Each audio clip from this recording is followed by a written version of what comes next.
तो हाथों को उठाकर बोलो राजाओं के राजाधिराज प्रभु यीशु मसीह की। प्रेम से बोलो यीशु गुरु महाराज की। हालेलुया। प्रभु का धन्यवाद आज के सुंदर दिन के लिए। भाई ने जो प्रार्थना निवेदन दिए, इस समय हम सब अपने हाथ को बढ़ाकर प्रार्थना करेंगे।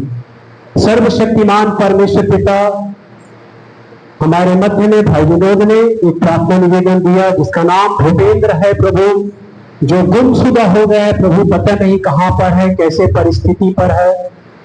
इस समय प्यारे पिता परमेश्वर, आपके इकलौते पुत्र यीशु मसीह नासरी के नाम से हम सब मिलकर प्रार्थना करते हैं पिता, वो जहां कहीं भी हो परमेश्वर अच्छा हो, जहां कहीं भी हो अपने परिवार, अपने रिश्तेदार, अपने घर में वापिस आ सके प्रभु। ऐसे अनुग्रह कर, दया कर, उनके मन में जो भी भटकाने वाले अंधकार की शक्ति, शैतान और दुष्टात्माओं का जो भी कार्य हो प्रभु, उस शैतान को हम यीशु के नाम से डांटते हैं, फटकारते हैं। उनके जीवन पर पवित्र आत्मा की अद्भुत सामर्थ्य को चाहते हैं प्रभु। उनके मन को, उनके हृदय को, वो जैसे भी परिस्थिति पर हो प्रभु, उस परिस्थिति से छुड़ाकर भाई को अपने घर में लेके आया। आपकी नाम की महिमा उनके जीवन से होने पाए, यीशु के नाम से हम प्रार्थना करते हैं। आमीन। यीशु मसीह की हालेलुया। परमेश्वर के वचन में लिखा है कि मेरे मन में बहुत सी चिंताएं जब होती है तो तेरे दी हुए सुख से मुझे शांति मिलती है। परमेश्वर का वचन सुख है, परमेश्वर का वचन आनंद है, परमेश्वर का वचन आशीष है।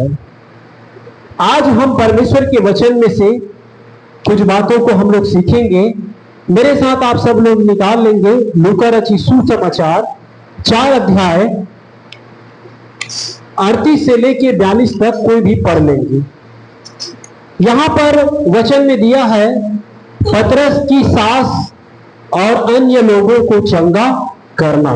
सभी लोग निकाल लेंगे लूका रचित सुसमाचार 4 अध्याय उसका 38, पृष्ठ नंबर 89, पृष्ठ नंबर 89 और लूका रचित सुसमाचार 4 अध्याय उसका 38 पद से लेके 42 तक पढ़ेंगे। कोई भी ऊंचे आवाज में पढ़ लेंगे और सब लोग निकाल लेंगे इस वचन को, और इसी वचन को आज हम लोग मनन करेंगे और बहुत सारे अच्छी बातों को इस वचन में हम सब सीखने पाए। आमीन। पढ़ लेंगे।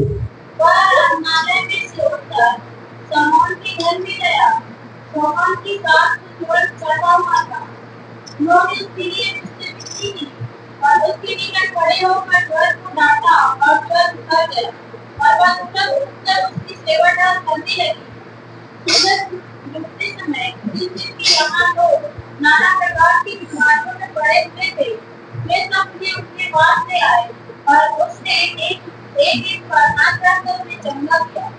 और दुष्ट आत्माएं भी चिल्लाती और ये कहती हुई, तू परमेश्वर का पुत्र है, वो तुम्हें से निकल गई। गरबाओं में डांटा और रोने नहीं देता था, क्योंकि वे जानती थी कि वह मसीह है। 42 जब दिन हुआ तो नदी पर एक सुनसान जगह में गया और भीड़ की भीड़ उसे ढूंढती हुई उसके पास आई और उसे रोकने लगी कि वह उसके पास से न जाए। इसी वचन पर आज हम लोग मनन चिंतन करेंगे और बहुत सारी अच्छी बातों को आज हम सब इस वचन के द्वारा सीखने पाएंगे। आमीन। सिर्फ इसी वचन में। आइए उससे पहले हम प्रार्थना में जाएंगे। सर्वशक्तिमान परमेश्वर, हम धन्यवाद करते हैं, आपकी स्तुति करते हैं। इस समय पिता आपके पवित्र वचन में हम जाते हैं परमेश्वर, जो यहाँ पर जो शीर्षक में लिखा है कि प्रभु यीशु मसीह ने पतरस के सास को चंगा किया, और इस वचन में परमेश्वर हम मनन करने सीखने हम जा रहे। प्रभु आप हम सबों को सिखाइए और हमारा जीवन और भी आपकी उपस्थिति में, आत्मिकता में, भौतिक रूप से हाँ प्रभु बढ़ने वाला जीवन हो और आपके नाम की महिमा हम सबके जीवन से होने पाए। पवित्र आत्मा प्रभु इस स्थान पर आप काम कर, अपने वचन से बातें कर। आगे के समय पवित्र आत्मा परमेश्वर आपके बलवंत हाथ में सौंपते हैं बेनती यीशु जी के नाम से हम प्रार्थना करते हैं, आमीन। बोलो यीशु मसीह की। यहां पर हम देखते हैं पतरस जो रहता है प्रभु यीशु मसीह का जो शिष्य, और उनके जो सास है उनको प्रभु क्या करता है, चंगा करता है। यहां पर 38 पद में लिखा है, वह आराधनालय में से उठकर शमौन के घर में गया। आराधनालय में से उठकर शमौन के घर में गया। प्रभु यीशु मसीह कहां पे था? वो आराधनालय में था। और जब प्रभु यीशु मसीह जब आराधनालय में था तो उनको मालूम चल गया था कि मेरा जो प्रिय जो शिष्य है पतरस, और पतरस का जो सासू मां है उसका तबीयत खराब है, उनको बुखार है, ज्वर से वो पीड़ित है, वो तकलीफ में है, वो दर्द में है, वो पीड़ा में है। किसको पता चल गया था? प्रभु यीशु मसीह को पता चल गया था। इसीलिए बाइबल में लिखा है कि प्रभु यीशु मसीह आराधनालय में से उठकर शमौन के घर में गया। उस समय पतरस को भी नहीं मालूम था कि मेरा जो सास है उनका तबीयत खराब है, उनको बुखार है, उनको भी नहीं मालूम था। जब प्रभु यीशु मसीह जब उनके घर में जब गए और पतरस भी जब गए, तब उनको पता चला कि वास्तव में मेरे सासू मां का तबीयत क्या है, खराब है, उनको बुखार है। तो बाइबल में यहां पे लिखा है कि प्रभु यीशु मसीह से उसने क्या किया? विनती किया, उसने निवेदन किया। हालेलुया, बोलो यीशु मसीह की। यहां पर हम देखते हैं परमेश्वर के वचन में कि प्रभु यीशु मसीह का जो चेला पतरस किसके साथ था? प्रभु के साथ था। प्रभु के साथ था, प्रभु की उपस्थिति में था, प्रभु के मौजूदगी में था। और इस वचन के द्वारा प्रभु के प्यारे लोगों, हम ये सीखते हैं कि जब हम प्रभु के साथ साथ जब हम चलेंगे, तब यीशु हमारे जरूरतों का ख्याल रखेगा। प्रभु के जब हम साथ साथ जब चलेंगे, तब यीशु हमारे जरूरतों का क्या रखता है? ख्याल रखता है। पतरस जो है प्रभु के साथ था। यीशु मसीह का शिष्य है पतरस, और उसका शिष्य है, उसका चेला है। और चेला और शिष्य के अंदर में बहुत सारी अच्छी बातें रहता है। शिष्य वो होता है जो अपने गुरु के बातों को मानता है। शिष्य वह होता है जो आज्ञाकारिता का जीवन होता है। शिष्य वह होता है जो अपने गुरु के पद चिन्हों पर चलता है। और पतरस जो है प्रभु के मार्गों पर चलता था, प्रभु के साथ साथ चलता था। और जब वो प्रभु के साथ साथ चलता था तो प्रभु को भी मालूम चल जाता है कि इनके घर में विपरीत परिस्थिति है। और वो विपरीत परिस्थिति ये है कि इनका जो सास है तबीयत खराब है, अब मुझे जाना है। इसीलिए यहाँ पे 38 पद में क्या लिखा है, ध्यान दीजिए 38 को। वह आराधनालय में से उठकर कहां पे गया? शमौन के घर में गया। आराधनालय में से उठकर, आराधनालय में से उठकर शमौन के घर में गया। शमौन की सास जो ज्वर चढ़ा हुआ था, अर्थात ये ज्वर क्या है? ये बुखार है। उन्होंने उसके लिए उससे क्या किया? विनती किया। उसके बाद 39 को पढ़ लेंगे। उसने उनके निकट खड़े होकर ज्वर को डांटा। बोलो यीशु मसीह की। यहाँ पे 39 पद में लिखा है, उसने उसके निकट, प्रभु यीशु मसीह उसके निकट खड़े होकर, अर्थात प्रभु यीशु मसीह पतरस के सास के निकट गया। पतरस का जो सास, जो उनके शरीर में बुखार है, उनके शरीर में दुर्बलता है, उनके शरीर में कमजोरी है, उनके शरीर में बुखार का एक प्रकार का बीमारी कहते हैं, बीमारी है, और प्रभु यीशु मसीह उसके निकट गया। इस संसार में बहुत से ऐसे भी लोग होते हैं जो बीमार लोगों के निकट जाना नहीं चाहते। नहीं भैया, नहीं जाएंगे, उसका बीमारी हमारे अंदर आ जाएगा, उसका तकलीफ हमारे अंदर आ जाएगा, है ना, नहीं जाएंगे हम उनके पास, ऐसा। लेकिन हमारा जो प्रभु यीशु मसीह जो है उसके पास गया। हालेलुया, बोलो यीशु मसीह की। किसके पास गया? उस महिला के पास गया। उससे पहले जो यहां पर हम देखते हैं कि पतरस जो प्रभु के साथ साथ चलता था और यीशु मसीह उनकी जरूरतों का क्या रखता था? ख्याल रखता था। वैसे ही आज हमको भी प्रभु के साथ साथ चलने की जरूरत है। जब आप और मैं प्रभु के साथ साथ जब हम चलेंगे तो प्रभु भी हमारे जरूरतों का क्या रखेगा?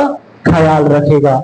इसलिए नंबर 1, हमें प्रभु के साथ साथ चलना बहुत जरूरी है। आमीन।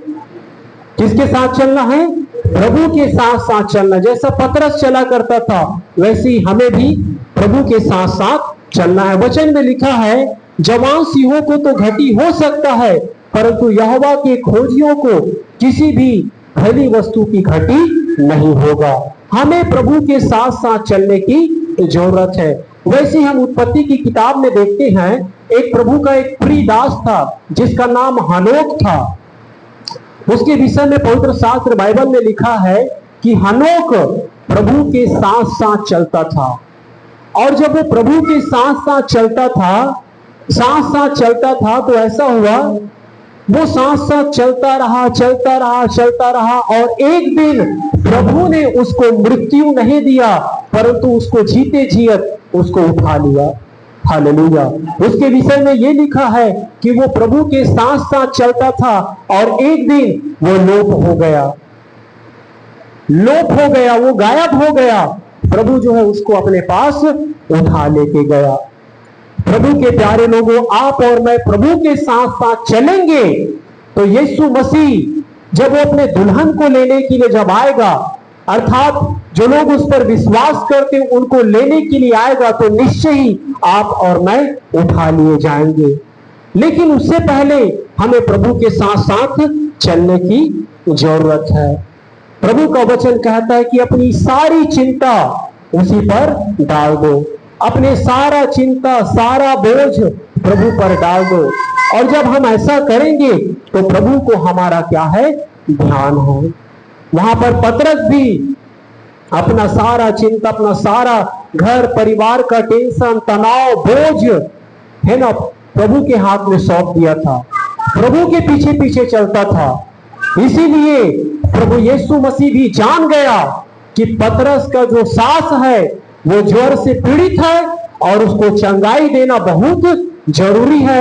और बाइबल में लिखा है कि वो आराधनालय से उठकर वो शमौन के घर में गया। और जब वहां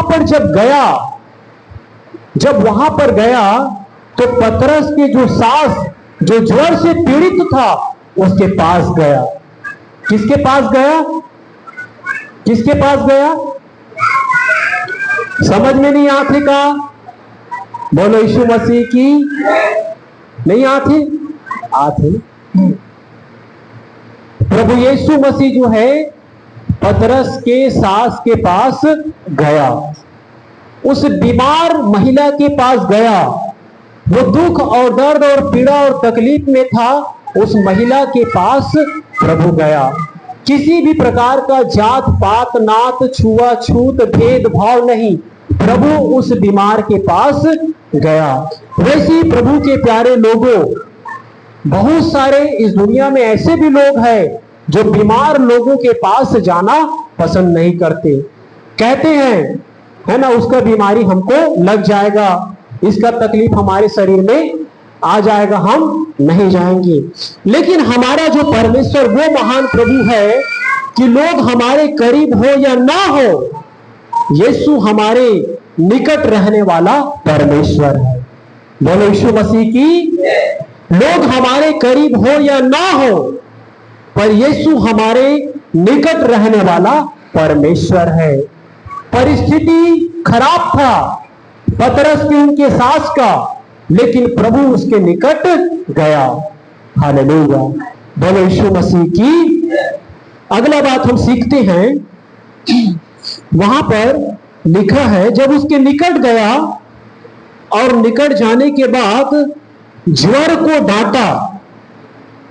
ज्वर को डांटा, ज्वर का मतलब होता है बुखार को डांटा, और बुखार उतर गया और वह तुरंत उठकर उसकी सेवा टहल करने लगा।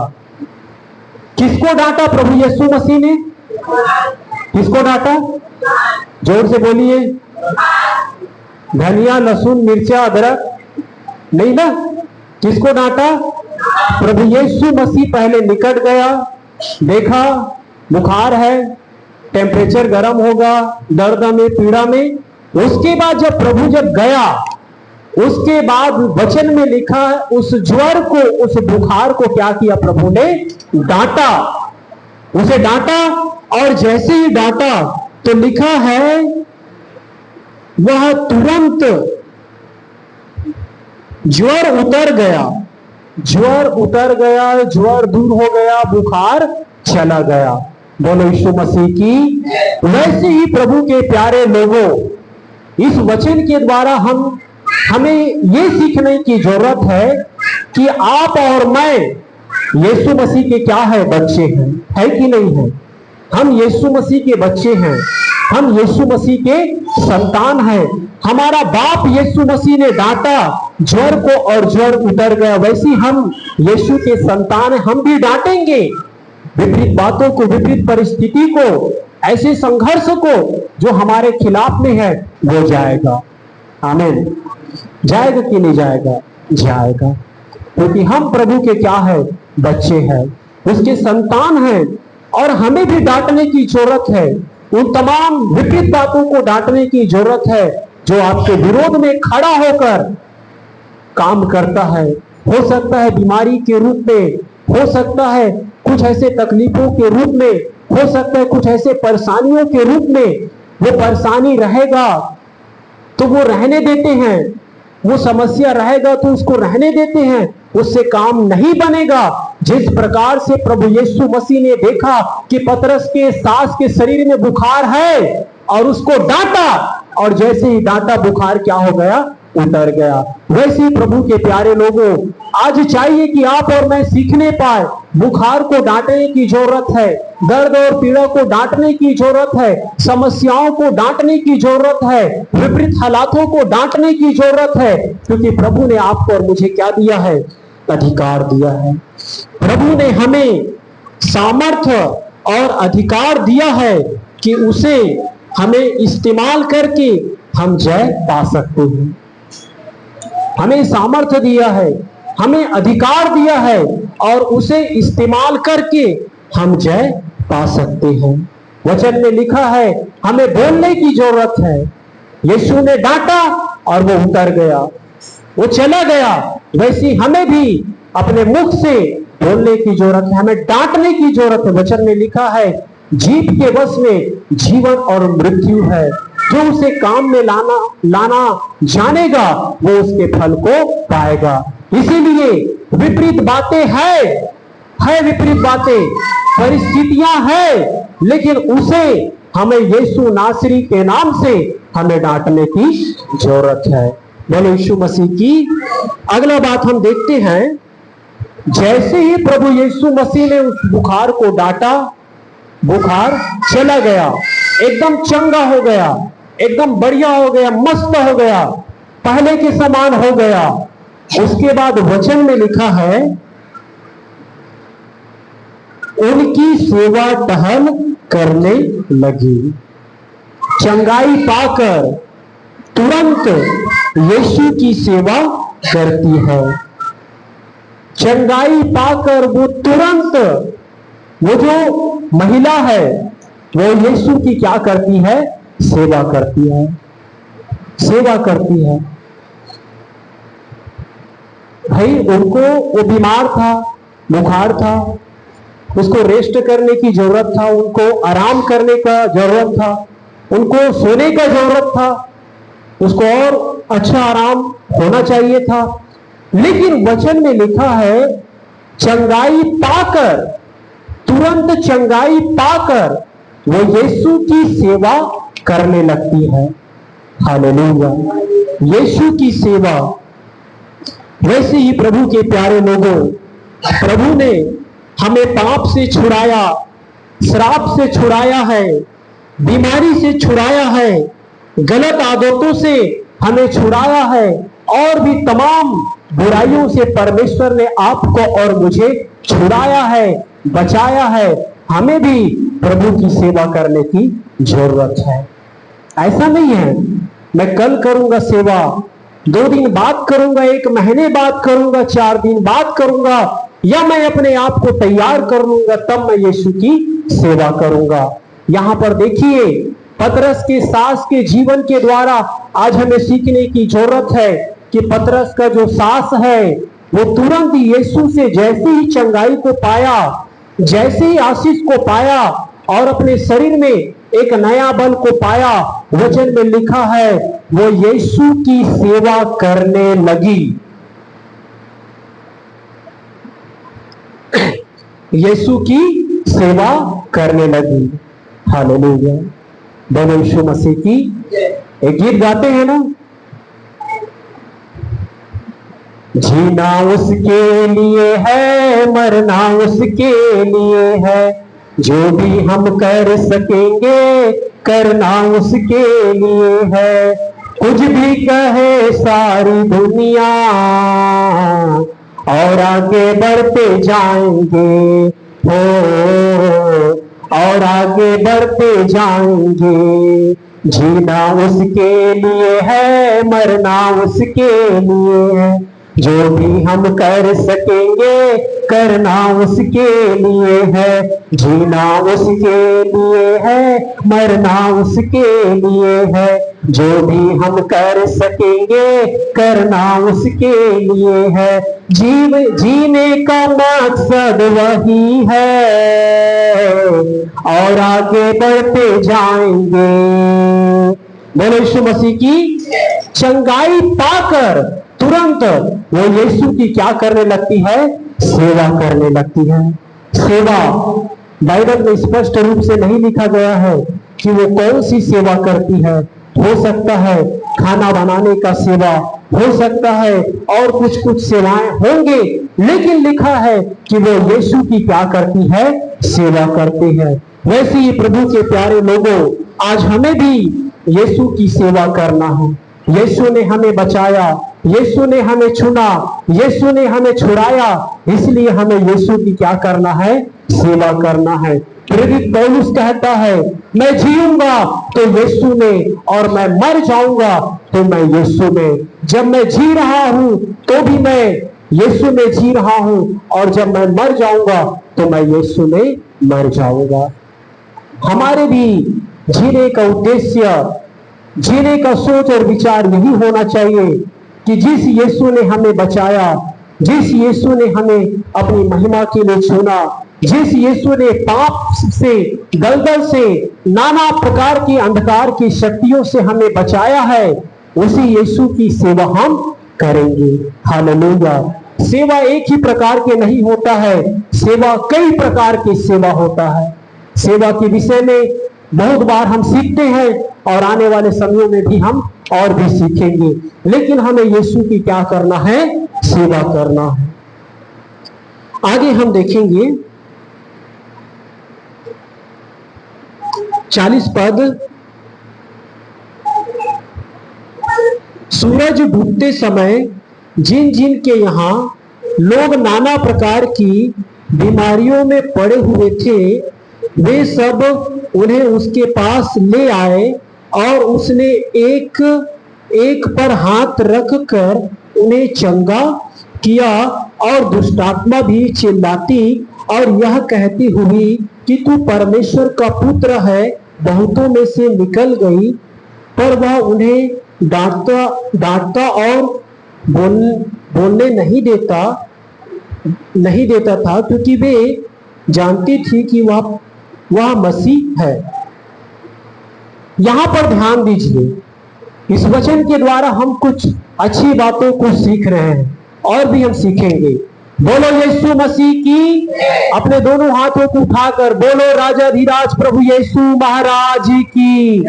Hallelujah, hallelujah. वचन में लिखा है, सूरज डूबते समय प्रभु यीशु मसीह किनके यहां था? पतरस के घर में। पतरस उनके सास चंगा हो गया, सेवा कर रही है, घर में सब लोग हैं। उसके बाद फिर क्या हुआ? लोग जाने कि प्रभु यीशु मसीह किसके घर में है? पतरस के घर में है, पतरस के सास के घर में है प्रभु यीशु मसीह। तो लिखा है, सूरज डूबते समय जिन जिन के यहाँ लोग नाना प्रकार की बीमारियों में पड़े हुए थे, वे सब उन्हें उसके पास ले आए।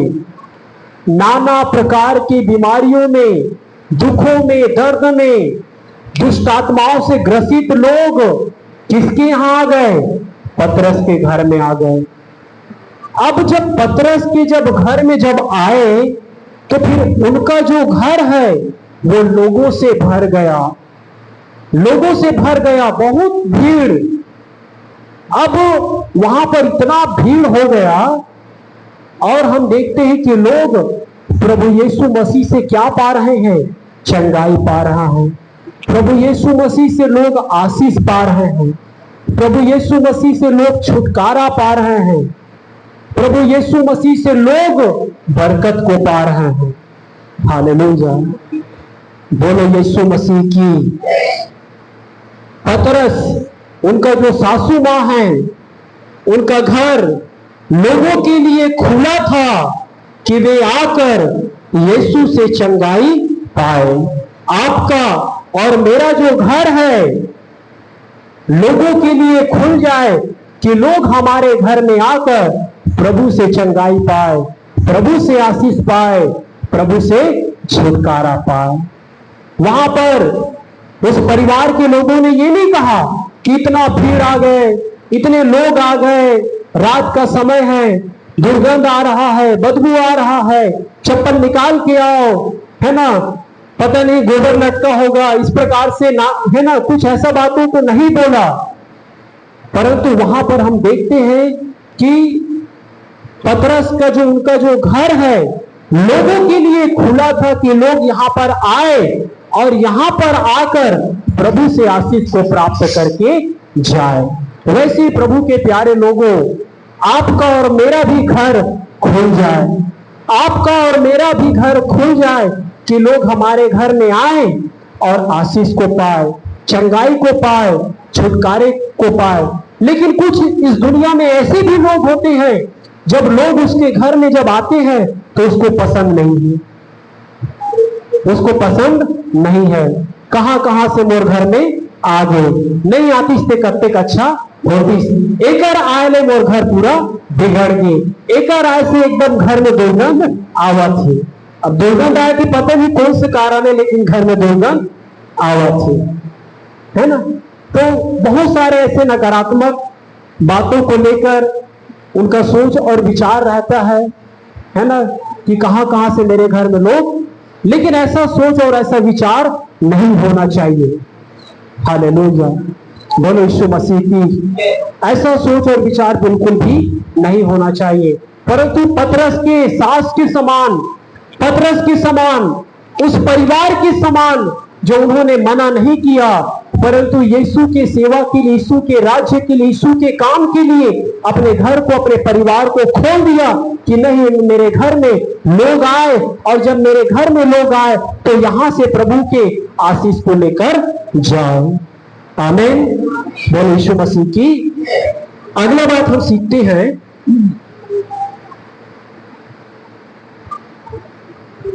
42 पढ़ लेंगे।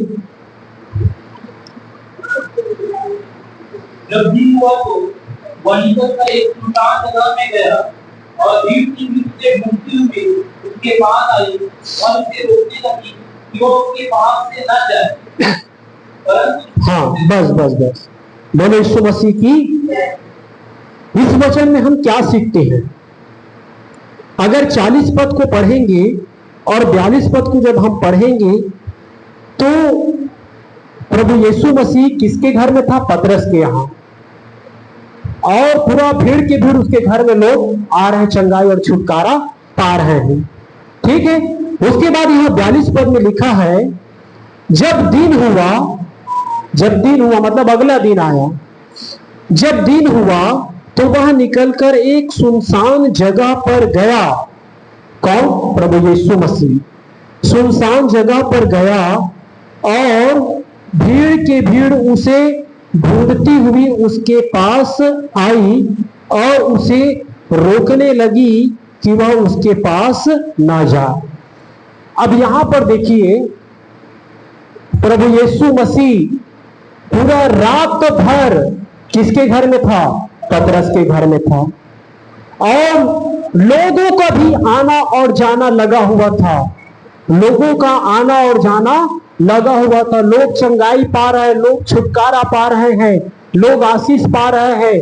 दुष्ट आत्मा भी प्रभु यीशु मसीह निकाल रहे हैं। बड़ा अद्भुत वहां पे काम हो गया। और काम होते होते फिर अगले दिन आया। अब यहां पर हम देखते हैं, किसी घर में अगर शादी भर विवाह का अगर कार्यक्रम हो और रात भर अगर वो कार्यक्रम हो तो उस घर के लोग सोएंगे कि नहीं सोएंगे? नहीं सोएंगे। रात भर अगर कार्यक्रम हो तो उस घर के जो लोग हैं वो नहीं सोएंगे। वैसे ही यहां पर हम देखते हैं, प्रभु का काम रात भर होते गया। चंगाई छुटकारा आशीष। और यहां पर हम देखते हैं, रात भर पतरस नहीं सोया होगा।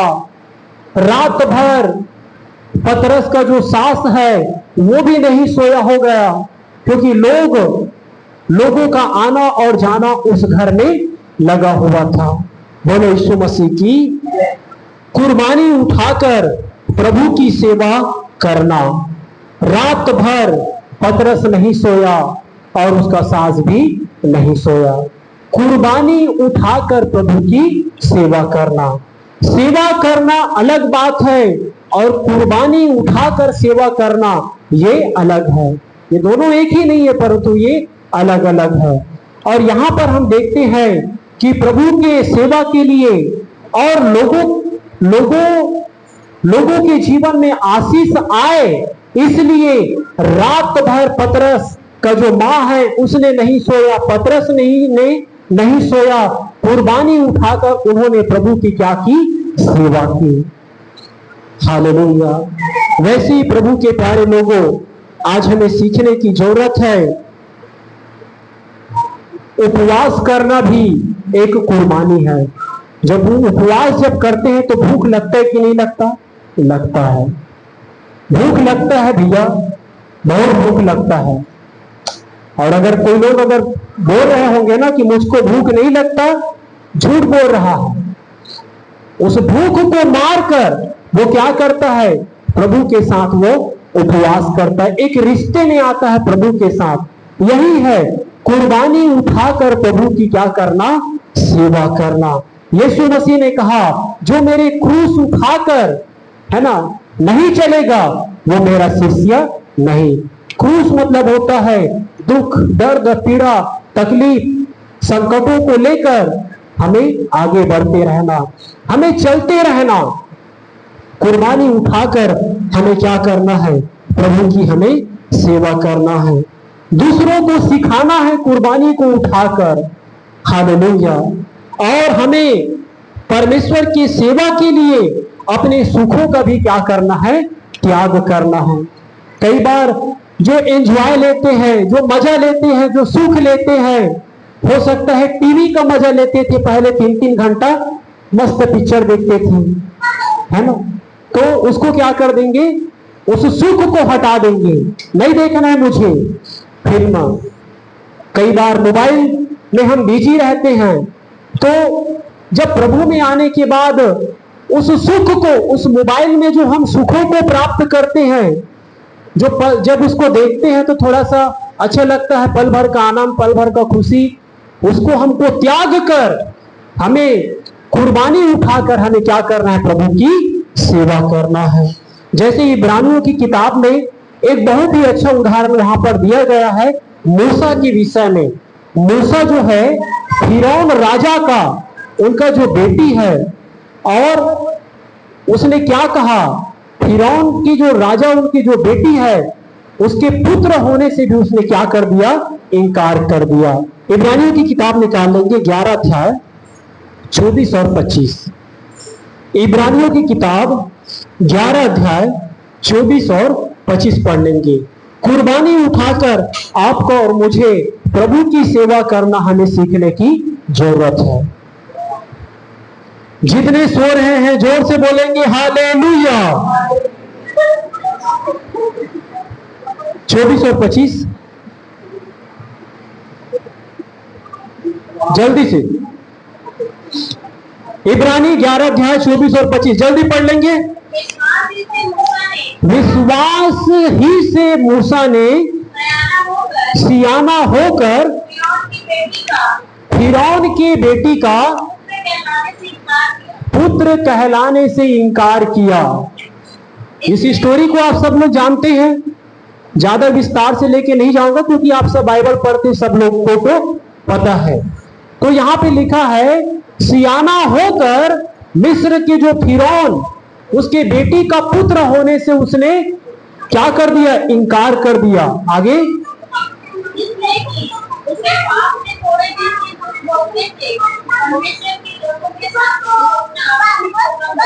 पाप में थोड़े दिन के सुख भोगने से अच्छा ये है, थोड़ा बढ़िया से पढ़ेंगे है ना, थोड़ा थोड़ा करके।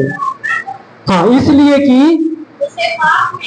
उसे पाप में थोड़े दिन के सुख भोगने से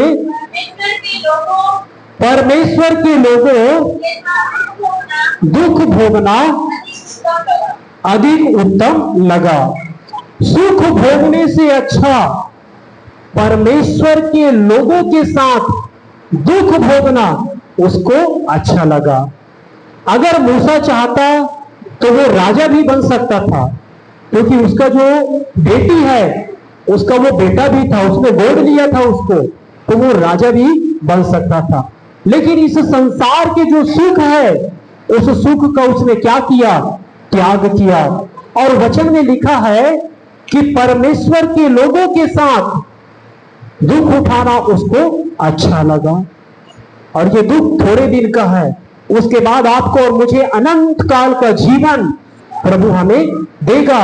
जिस अनंत काल के जीवन के लिए परमेश्वर ने आपको और मुझे बनाया, जो बीते हुए समय में मैं बता रहा था, सिखा रहा था। हालेलुया, बोलो यीशु मसीह की। लास्ट वचन में हम जाएंगे। सबोपदेशक का लिखने वाला कहता है, वो क्या कहता है? सब कुछ व्यर्थ है, सब कुछ व्यर्थ है, सब कुछ व्यर्थ है, सब कुछ व्यर्थ है। ज्यादा ज्ञान का होना व्यर्थ है, ज्यादा धन दौलत का होना व्यर्थ है, सब कुछ व्यर्थ है, सब कुछ व्यर्थ है। एक ही बात सही है, तू अपने प्रभु परमेश्वर को जान, उसी की उपासना कर, उसी की भक्ति कर, उसी की सेवा कर, उसी के मार्गों पर चल। आमीन। बोलो यीशु मसीह की। हमें किसकी सेवा करना है? प्रभु की सेवा हमें करना है। प्रभु इन वचनों के द्वारा आप सभी लोगों को आज के संदेश के द्वारा बहुत आयत से आशीष दे।